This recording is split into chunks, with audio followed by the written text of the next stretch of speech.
నమస్తే, welcome to HMD digital. కేంద్ర ప్రభుత్వ ప్రజా సంక్షేమం కోసం అనేక పథకాలు అమలు చేస్తుంది. ముఖ్యంగా దేశవ్యాప్తంగా పోస్ట్ ఆఫీసుల ద్వారా అనేక చిన్న పొదుపు పథకాలు అమలవుతున్నాయి. ఇది ప్రభుత్వ పథకం కాబట్టి సురక్షితమైన పెట్టుబడిగా కూడా పరిగణిస్తారు. పోస్ట్ ఆఫీస్ పథకం ద్వారా లక్షల మంది లబ్ధి పొందుతున్నారు. ఆ విధంగా కేంద్ర ప్రభుత్వం గ్రామీణ ప్రాంత ప్రజల కోసం ప్రత్యేక బీమా పథకాన్ని అమలు చేస్తుంది. గ్రామీణ తపాలా జీవిత బీమా పథకం 1995లో ప్రారంభించబడింది. ఈ పథకం 10,000 నుంచి 10 లక్షల వరకు హామీ మొత్తాన్ని అందిస్తుంది. ఇది గ్రామీణ ప్రజలకు ప్రయోజనం చేకూరుస్తుంది. రూరల్ పోస్ట్ లైఫ్ ఇన్సూరెన్స్ ప్లాన్లో 18 మరియు 55 సంవత్సరాల మధ్య వయసు గల వ్యక్తులు పెట్టుబడి పెట్టొచ్చు.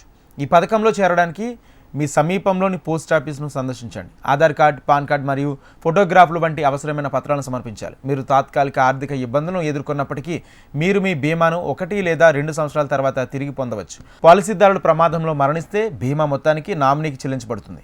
ఉదాహరణకు 19 ఏళ్ల వ్యక్తి 10 లక్షలతో పోస్ట్ ఆఫీస్ బీమా పాలసీ తీసుకుంటే నెలవారీ ప్రీమియం 5,278 చెల్లించాల్సి ఉంటుంది. 16 సంవత్సరాల తర్వాత 35 సంవత్సరాల వయసులో మెచ్యూరిటీ మొత్తం 17.68 లక్షలు అవుతుంది. ఇక మెచ్యూరిటీ వయసును 40 ఏళ్లుగా నిర్ణయించినట్లయితే అంటే 21 ఏళ్ల పాలసీ నెలవారీ ప్రీమియం 3,868 చెల్లిస్తే సరిపోతుంది. మెచ్యూరిటీ తర్వాత మీరు 20 లక్షలు పొందుతారు. ఈ బీమాను 31 సంవత్సరాల పాటు కొనసాగించడానికి మీరు నెలకు 2,500 వరకు డిపాజిట్ చేయాలి. దీని ఫలితంగా 24.88 లక్షల మెచ్యూరిటీ మొత్తం లభిస్తుంది. మీరు 2,000 నెలవారీ ప్రీమియంతో 36 సంవత్సరాల పాలసీ మెచ్యూరిటీ మొత్తం 27.28 లక్షలు ఇస్తుంది.